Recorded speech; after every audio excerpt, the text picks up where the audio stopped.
Story 1. Dorothy Scott was being stalked. One night, she took coworkers to the hospital for treatment of a spider bite. She went outside on a May evening to pull the car around to pick them up. But then the car sped up and blinded the coworkers with the lights. No one saw her again. Her remains were found 4 years later. Story 2. The Noida double murder case involved a 14-year-old girl and the family's domestic help, both found dead. One was in her bedroom and the other was on the terrace. There was no sign of forced entry, and only the parents were home. Theories changed constantly. The investigation was complicated, and even after years, no one truly knows what happened behind those closed doors. Story 3. In 2023, a human heart was found in a Department of Transportation pile of road salt in Tennessee. There is no further information about how it ended up there or whose heart it is. Testing indicates it is most likely the heart of an adult male. Story 4.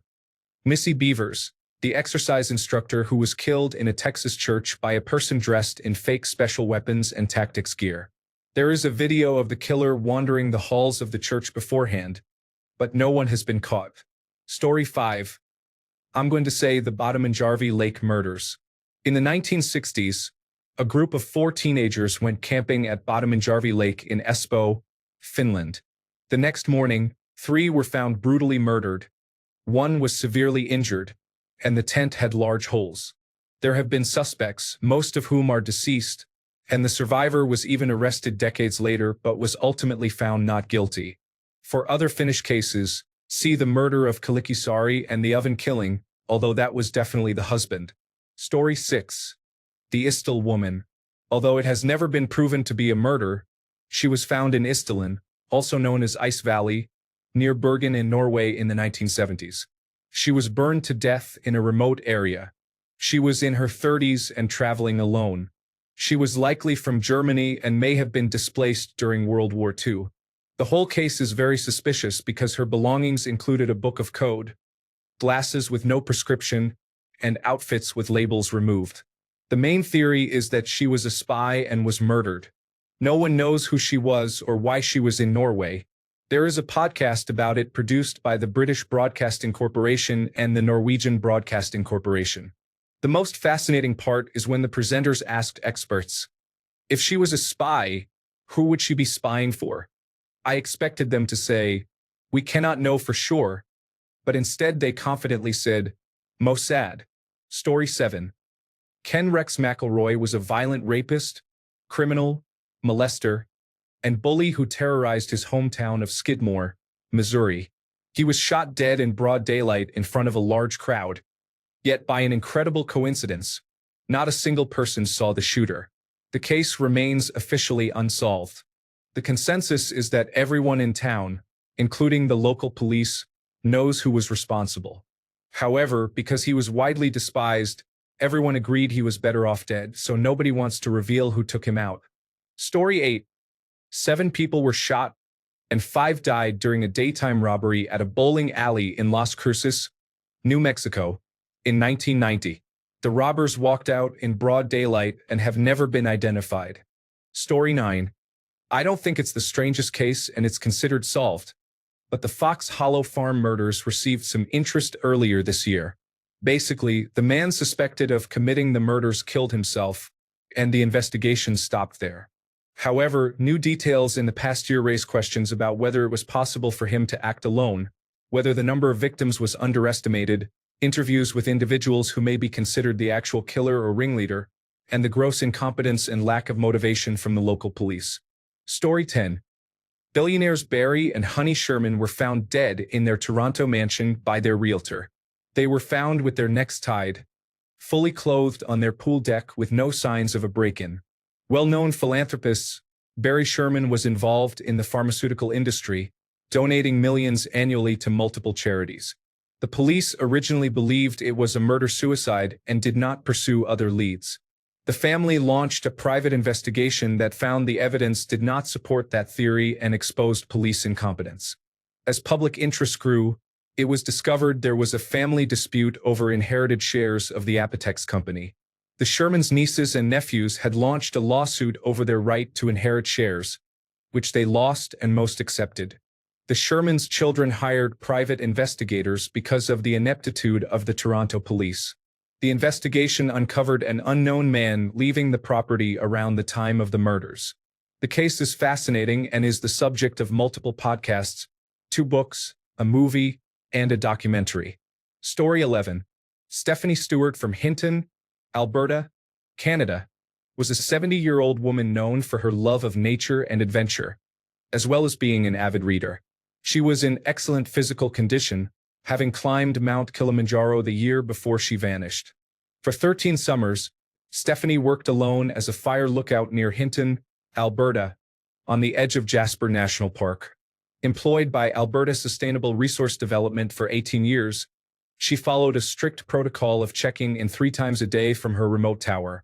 Her last known contact was at 9 p.m. on August 25, 2006, during a call with a relative.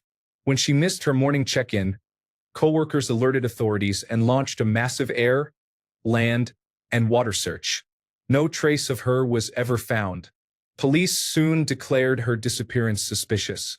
Several items from her cabin, including bedding and a men's gold Wittnauer watch, were missing and never recovered. Nearly 20 years later, this homicide remains unsolved. Story 12.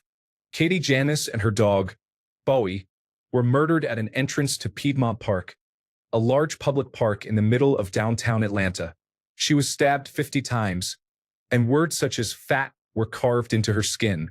This happened 4 years ago, and there do not seem to be any answers. Story 13. The Jack family, all 4 members, disappeared on August 2, 1989. They were an Indigenous family living in Prince George, Canada. The father, Ronald Jack, had been unemployed for some time and was drinking at a local bar when an unknown stranger entered and began talking with him. The stranger learned that Ronald was desperate for a job, as his 2 children were due to start school in September. The stranger offered Ronald's entire family a job and lodging in a remote part of the Canadian wilderness at a logging camp. Ronald was desperate for work and had no choice but to agree. The Jack family had no vehicle, so the stranger agreed to drive them to the supposed location of the camp. This all happened around midnight, and the stranger planned to drive them that same night, so Ronald could start work the next day. The stranger also mentioned there was a daycare on the property for the children, so Ronald and his wife agreed. That night, Ronald called his mother around 2 a.m. to inform her of the situation. Before ending the call, Ronald said, "If you don't hear from me, come looking for me." The Jack family was never seen again. Years later, the only update came in the form of a phone call. In 1996, 7 years after the disappearance, the Royal Canadian Mounted Police in Vanderhoof, a town near Prince George, received an anonymous call. The caller stated, "The Jack family are buried on the south end of name of ranch unintelligible." The name of the ranch was garbled and unintelligible, and the caller never called back. The Royal Canadian Mounted Police played the recording on public television and radio stations, but to no avail. It has been 35 years, and the entire family has never been found. Story 14. That man on vacation suddenly ran out of the airport and was never seen again. Lars Mittank, a 28-year-old German tourist, vanished in 2014 after a vacation in Varna. Bulgaria took a bizarre turn following a minor bar fight that left him with a ruptured eardrum. He stayed behind alone while his friends returned home but soon began acting paranoid, texting his mother that he was being followed and asking her to cancel his credit cards. He changed hotels multiple times, told strangers he was being poisoned, and eventually arrived at the airport seemingly ready to fly home. Suddenly, he bolted from the airport medical clinic after a construction worker entered, abandoning his passport, wallet, and luggage. Surveillance footage captured him sprinting through the airport, leaping over a fence, and vanishing into the forest, never to be seen again. Theories ranged from a psychotic break or sudden onset of schizophrenia to more chilling possibilities.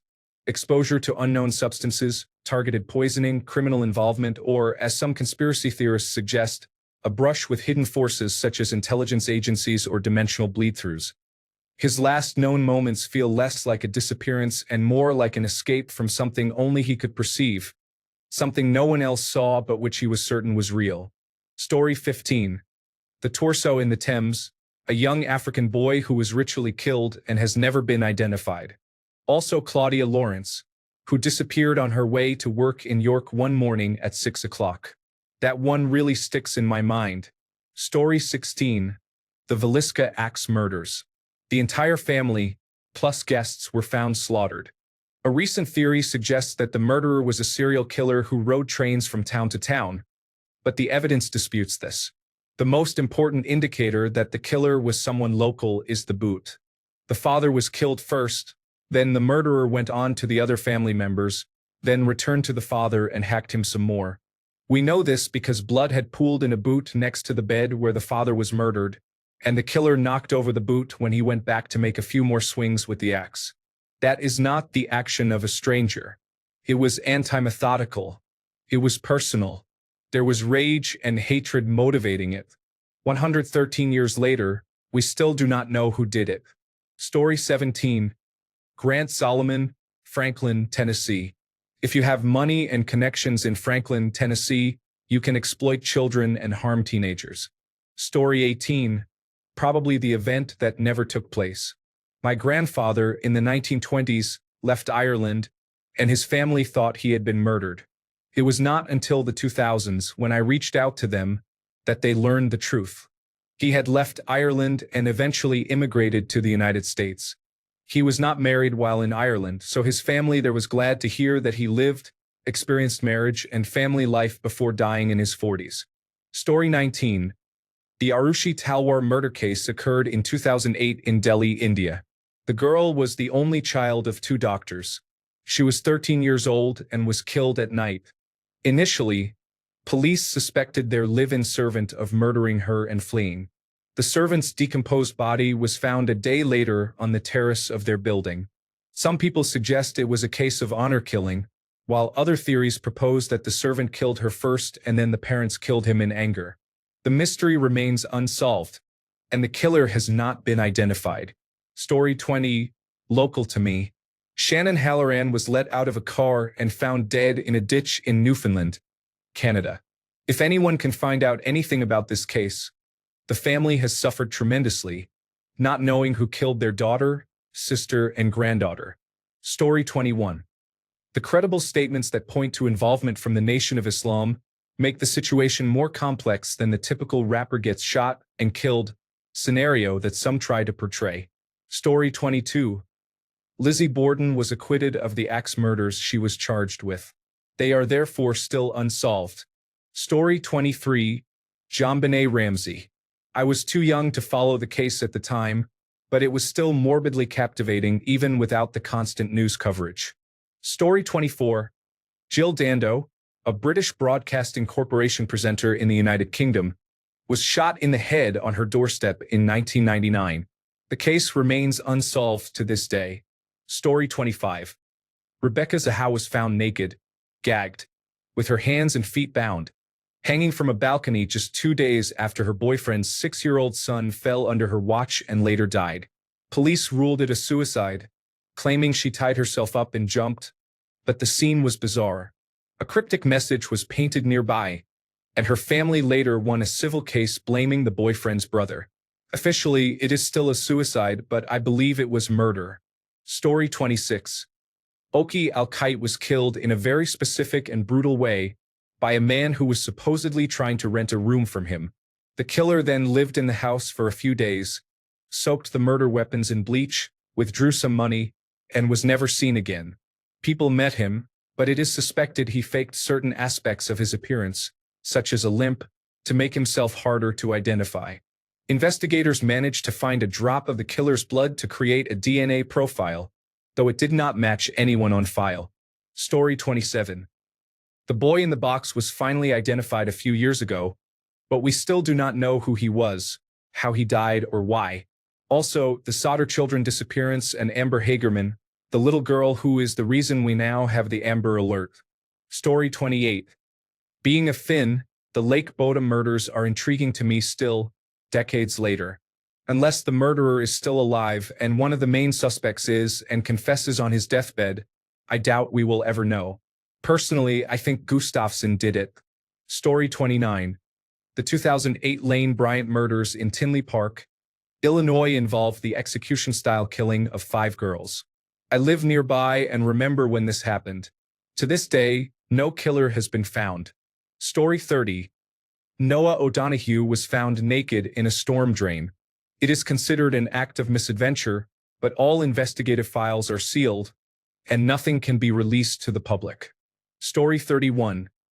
Isla Reynolds was a little girl who disappeared in Maine about 14 years ago. I do not understand how a man can kill a child in his own house and not get caught. Story 32. David Buller is a case that sticks with me. He was killed in his university office in the middle of the day. People on the floor below were having a baby shower, and the office was full. The only clue was a drawing left on the computer. There was also a printout of the same drawing with 6 words typed in, which the police are keeping confidential. I learned of it on the Unsolved Mysteries podcast. Story 33. The Alps killings in 2012 are memorable, even for those who are not avid true crime fans. 3 members of a British Iraqi family were killed while on holiday in what appeared to be a professional hit. A French cyclist riding nearby was also killed.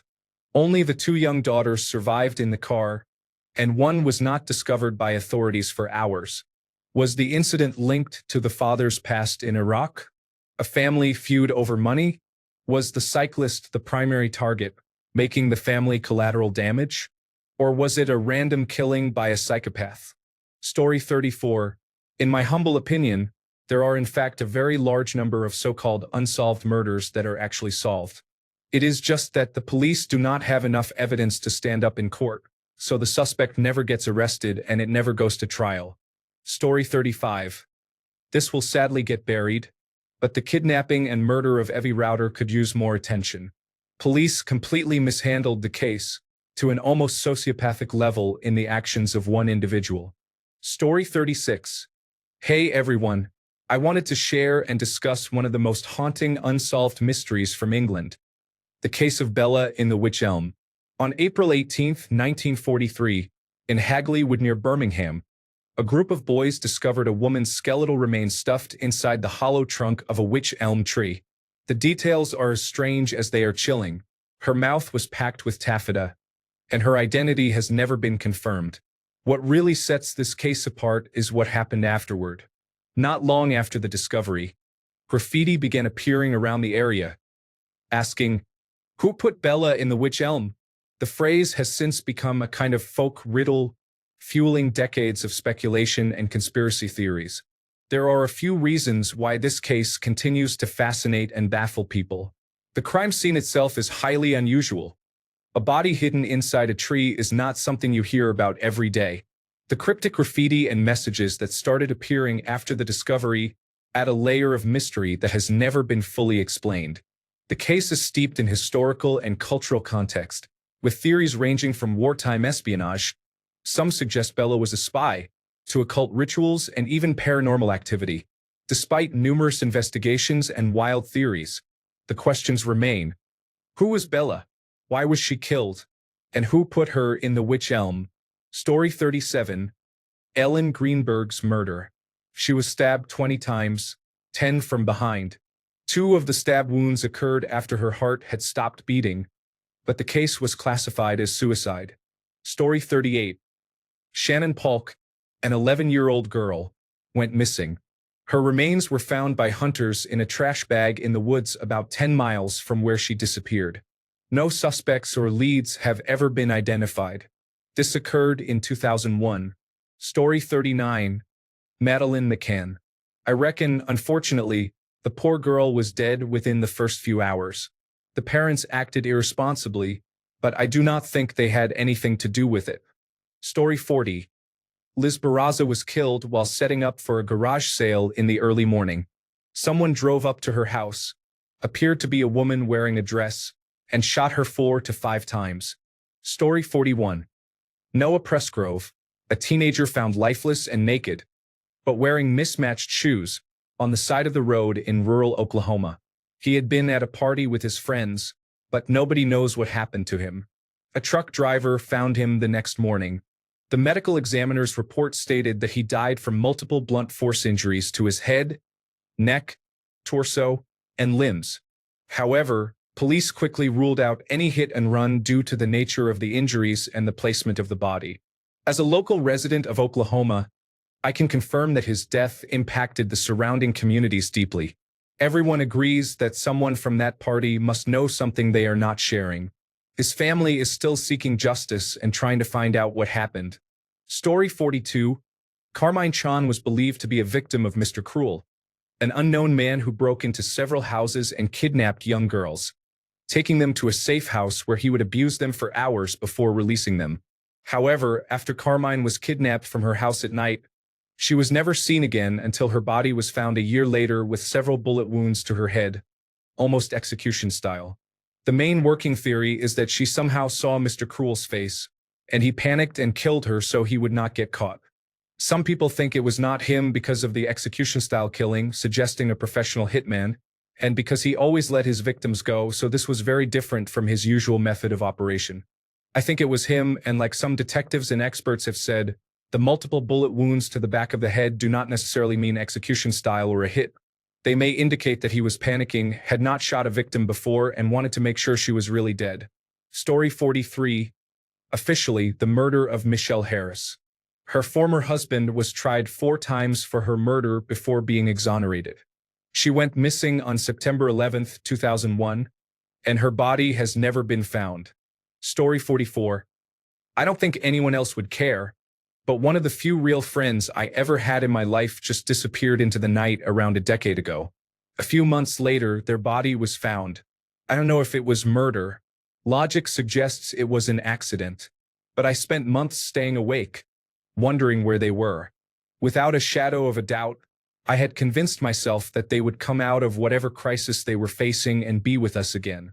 My mind spent nearly all its time searching for some solution to what happened that would somehow prove they were alive, and that the passage of time would bring them back. I created many complicated scenarios based on what I knew about their life. I drove myself insane. It turned into a compounding paranoia. I focused on ideas that meant they were alive.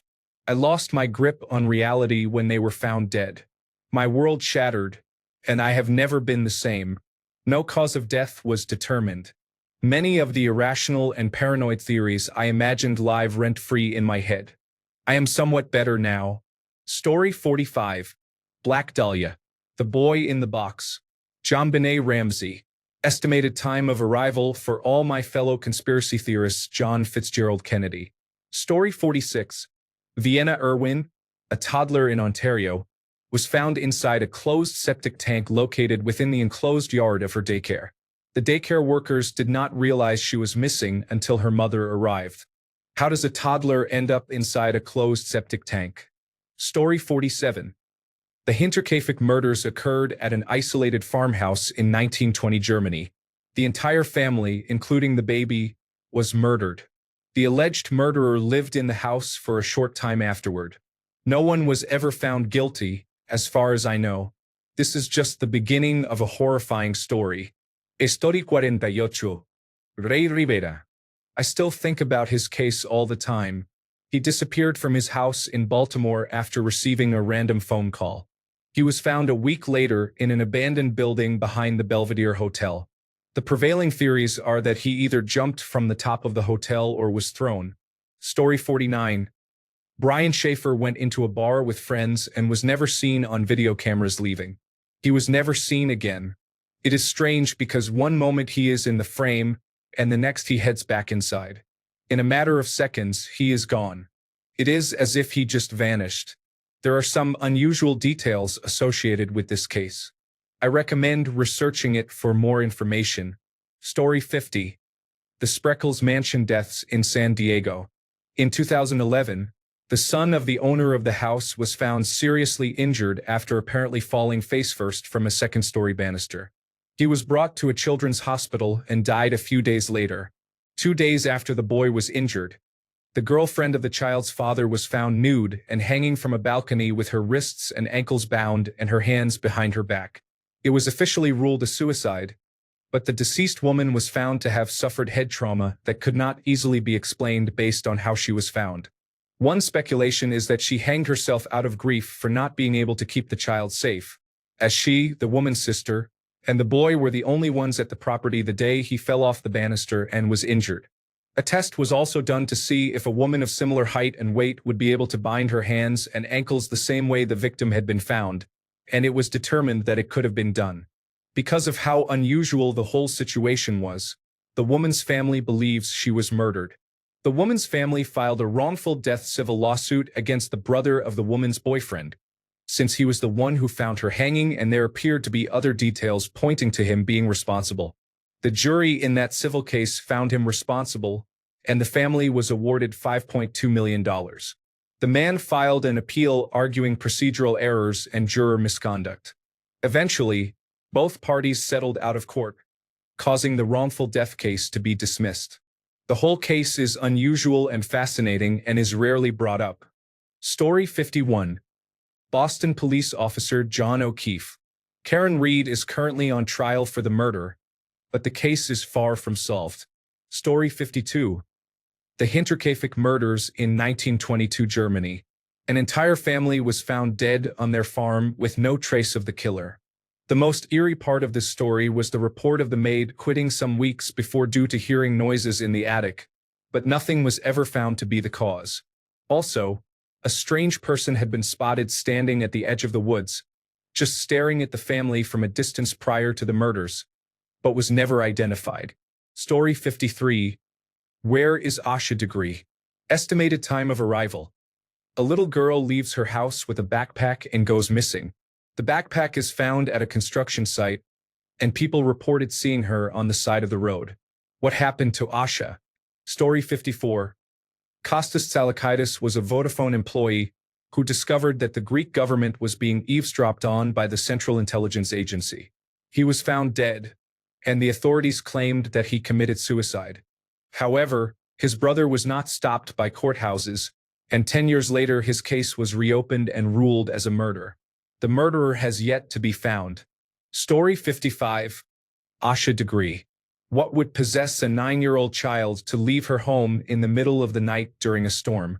Story 56. One of the strangest unsolved murders in Ukraine is the killing of journalist Georgy Gongadze. He disappeared on September 16, 2000, in Kiev. His decapitated body was found weeks later in a forest near Terashka. Gongadze was a well-known investigative journalist who criticized high-ranking Ukrainian officials, including President Leonid Kuchma.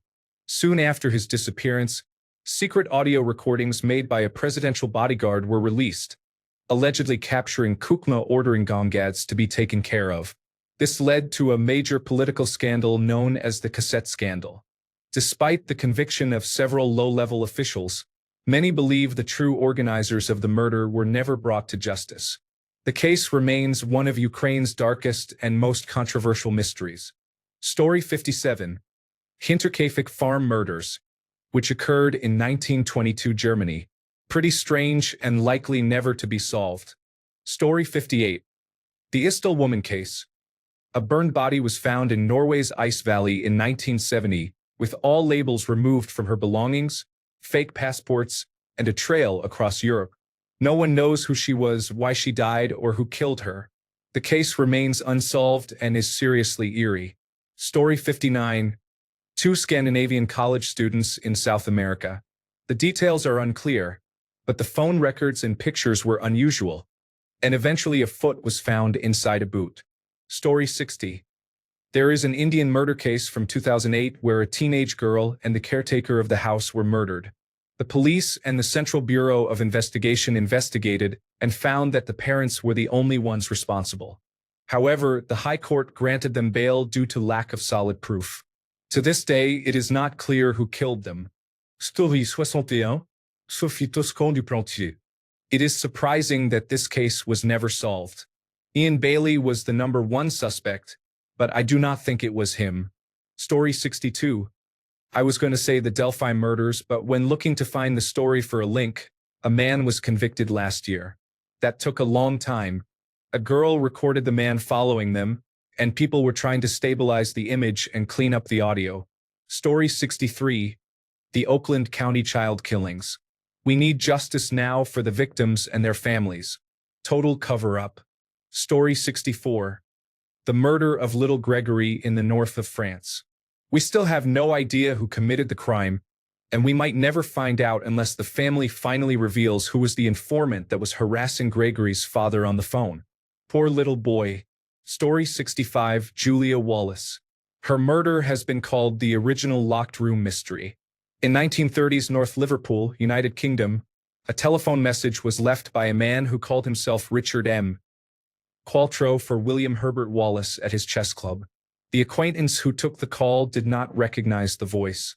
Qualtrough arranged an appointment and gave a fictitious address in the south of the city for Wallace to attend on business. During this call, which went through a telephone operator since the automatic exchange had not yet been developed, Qualtrough attempted to save tuppence by telling the operator he had pushed the correct connection button when he had not. Wallace received the message and tried to attend the appointment. He worked for the Prudential Assurance Company, which provided insurance and savings products. At this time, all business was conducted through personal visits to the homes of his customers, and he was known to keep cash at his home and on his person. His personal wealth was around £500. He and his wife Julia lived a lower middle-class lifestyle. They did not socialize much but had a small circle of friends who visited to play chess or enjoy musical evenings, as Julia was a good amateur pianist and did not work. Wallace was interested in science and had converted one of the bedrooms into a laboratory. They had no children and had been married for several years. They appeared fond of each other, and Wallace wrote in his diaries that they had a happy marriage, although after the murder one of their friends said he thought they had a strained and loveless relationship. On the evening of the murder, Wallace spoke to several people while looking for the address, including tram drivers and a resident of a similar address. He told several people he was a complete stranger to the area. He made a point of discussing the time with a passing policeman. He went to a newsagent to look at the phone directory for Qualtrough, without success. He had also discussed the appointment with acquaintances while playing chess at his club. Ultimately, he was unsuccessful in keeping the appointment as the address did not exist. He returned home and was allegedly unable to gain access to his house. His next-door neighbors came out to speak to him, and he asked if they had heard anything unusual. He said he had tried the back door and the front door, but both appeared to be stuck. Julia was suspicious of strangers and always bolted the front door when Wallace was out, but habitually left the back door unlocked, as the garden was surrounded by high walls. She was also ill that night and had a bad cough, which she had discussed with the milk delivery boy, the last person to see her alive. Wallace tried the back door again with his neighbors present, and it opened. He entered the house and found Julia dead in their front parlor, which they used exclusively for entertaining. He immediately called his neighbors and said, "They've killed her." Julia had been attacked brutally and left in front of a fireplace. The bedroom showed signs of disturbance. An unlocked cupboard had been wrenched open. The Prudential cash and money from Julia's handbag had been left untouched, although £4 from the cash box had been moved to a room upstairs. There was no murder weapon. Julia was lying on a raincoat belonging to Wallace that he had worn earlier in the day. The coat had been partially burnt. This is where it gets unusual. There was blood spatter in the room, but no blood on Wallace at all. He could have killed her earlier in the day, but eyewitness accounts placed Julia talking with the milk delivery boy only minutes before Wallace left the house. Wallace was not a fit man. He had chronic kidney disease with one kidney removed. It seems impossible he could have killed his wife in the available time. His demeanor while attempting to attend his appointment was calm. The police tried to work out different scenarios around the timing. Although they tried hard to fit it, the doctor estimated Julia had been killed around 7 p.m., but at that time Wallace was miles away at the other end of the city. Was his strange behavior while searching for the address a way of creating a watertight alibi? The Qualtrough phone call was traced to a phone box around 400 meters from the Wallace's home. Wallace went to trial, was found guilty, and sentenced to hang. He was later pardoned upon appeal and moved away. He died about a year later. Curiously, sometime later, it was discovered that Julia was over a decade older than her official records showed. Richard M. Qualtrough was never traced. Story 66. The Black Dahlia murder was the killing of Elizabeth Short, a waitress in Los Angeles in 1947. This was a very strange and gruesome crime that, to my knowledge, has never been solved. Story 67. Mary Jacqueline Levitz was murdered in Vicksburg, Mississippi. She had just moved there 5 weeks earlier after marrying a wealthy furniture mogul. He passed away shortly after their marriage, and she inherited the fortune before moving. I was 3 years old, and this happened across the street. Story 68. Ken McElroy, notorious criminal and harmful individual accused of child molestation, racism, attempted murder, animal cruelty, and numerous other offenses for which he avoided prison time. From Wikipedia. While sitting in his red truck, McElroy was shot several times but hit only twice, once by a centerfire bullet and once by a .22 rimfire bullet. There were 46 potential witnesses to the shooting, including Trina McElroy, who was in the truck with her husband when he was shot. Nobody called for an ambulance. Every witness was either unable to name an assailant or claimed not to have seen who fired the fatal shots, including the unnamed man who helped his wife Trina as she scrambled out of the truck screaming, covered in blood. The district attorney declined to press charges, and an extensive federal investigation did not lead to any charges either. Missouri-based journalist Steve Boer described the attitude of some townspeople as he needed killing. Basically, his whole town felt they were better off without him, which does not seem strange. The most unusual part is that absolutely nobody came forward to accuse someone of vigilantism. It appears that everyone involved with the case believed it was justified. Story 69. The strangest unsolved murder is that of Karina Holmer in Boston in 1996. She was a Swedish nanny for a wealthy family who went clubbing in the city one night. She was murdered and dismembered, with only her torso found in a dumpster. There were no good leads, no physical evidence, and no idea what happened to her lower half. Story 70. The Darden family murders are among the most gruesome cases with no significant leads. Tommy Lynn Sells confessed to the crime, but authorities believe he may not have been responsible. Other than a possible case of mistaken identity, there is no clear motive for someone to commit this crime. Story 71. The Somerton man was found in South Australia in 1948. A piece of paper, torn from the final page of Rubaiyat of Omar Khayyam, with the Persian words Tamam Shud printed on it, was found in his pocket. These words translate to, "It is over."